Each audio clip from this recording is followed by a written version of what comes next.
The bakery at Bluebell Lane. The morning Emma Carter returned to Bluebell Lane, the sky was the soft pink of strawberry icing, streaked with gold like brushed sugar. Dew clung to the cobblestones, glittering like spilled crystals, and the air smelled faintly of lilacs and memory. She stood before the bakery, her grandmother's bakery, and felt the wind curl around her like a gentle welcome. Emma's hearth had once been the warm heart of the town, a place where laughter rose like steam and stories were kneaded into every loaf. Now the shutters sagged, the paint peeled, and ivy crawled across the brick like green veins. Still, it was beautiful in that tired, beloved way. The wood was cool and familiar in a way that tugged at her ribs. Counters sat untouched, recipe cards lay curled at the edges, and in the center of the room hung the faintest ghost of vanilla, her grandmother's scent. Liam Hart stood in the doorway of the little woodworking shop next door, his frame outlined by the amber glow of his workshop lantern. His hair, always a little messy, caught the light like strands of honey, and sawdust dusted his sleeves like glitter. He held a wooden crate in his hands and froze the instant she met his eye. She hadn't seen him in years, yet the familiarity struck her like a warm breeze. He cleared his throat, cheeks flushing. "If you need help with anything, I'm right next door." She smiled, the tension in her chest loosening. Restoring the bakery was a dance between chaos and determination. Some days the kitchen seemed to sigh under her touch, grateful to be awake again. Other days, it staged small rebellions. The first batch of sourdough exploded. Instead, he grabbed a cloth, rolled up his sleeves, and helped wipe the walls clean. "You didn't see anything," she said, when the alley kitten, a tiny ginger thing with an unapologetically loud personality, sneaked into the bakery. For the fourth time, Liam carved a miniature wooden gate to block off its preferred entrance. Emma lifted the kitten and sighed. Unfortunately, their days developed a rhythm, her laughter filling the air like warm breezes, his quiet presence steady as the heartbeat beneath a lullaby. When she doubted whether she was meant to be here, he looked at her as though she belonged more deeply than she realized. 3 days before the annual spring festival, the committee stormed in, frantic as hens in a thunderstorm.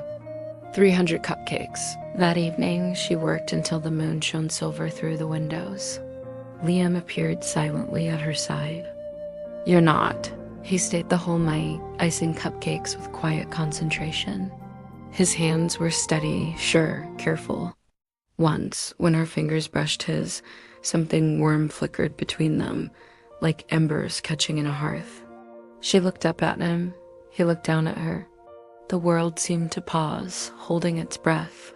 Then the kitten yowled and knocked over a stack of trays. The moments scattered like spilled sugar. 2 weeks later, a letter arrived from her former employer in the city.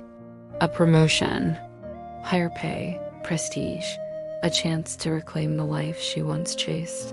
Her breath caught. The paper felt heavy. Her heart felt heavier. That night, she walked into the bakery and found Liam repairing a cabinet hinge. "Liam," she began, voice fragile, I got a job offer." His hand froze on the screwdriver. A shadow crossed his face like a cloud swallowing the sun. "Oh," he breathed. "Congratulations." But his voice cracked, barely but unmistakably, like something small breaking deep inside. She looked at him, really looked, the worry in his eyes, the quiet longing he tried to hide, the way he stood as though bracing for impact. The bakery suddenly felt colder. "I haven't decided," she whispered. He nodded, but didn't meet her eyes. The next morning, Emma stepped outside to find something propped against the bakery door. A wooden sign, letters etched with delicate care. "Emma's hearth, where sweet things begin." Her breath stilled. Liam had made this, for her, quietly.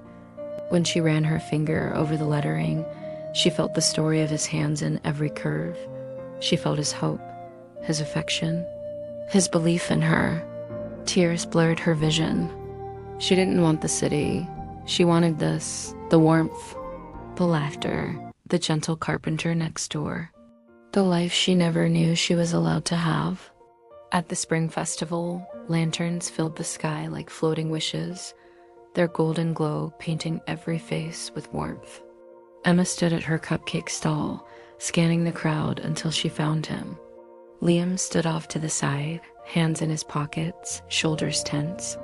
She marched toward him, heart hammering like a drum. "You made me a sign," she said. He flinched. I didn't want you to feel pressured, Liam." She stepped closer. "It was the most beautiful gift anyone has ever given me." His breath trembled. "I'm staying," she whispered. If you want me here." His eyes widened, soft, bright, breaking open like dawn. "You're staying," he repeated, voice cracking. She nodded. "Because of you." Liam's composure shattered. A smile, wide, disbelieving, full of golden light, broke across his face. He reached for her, then hesitated. She took his hands first. Their lips met, gentle, warm, sweet as freshly baked bread, a kiss that felt like home. Cheers rose around them. The kitten meowed triumphantly at their feet. The bakery thrived. Emma's laughter became a staple sound of Bluebell Lane. Liam carved little wooden animals for children who visited the shop. And every morning, they shared the first pastry of the day, crumbs on their lips, sunshine on their faces, hearts light as whipped cream. The wooden sign hung proudly above the door. Emma's hearth, where sweet things began, and they did. Every day, together.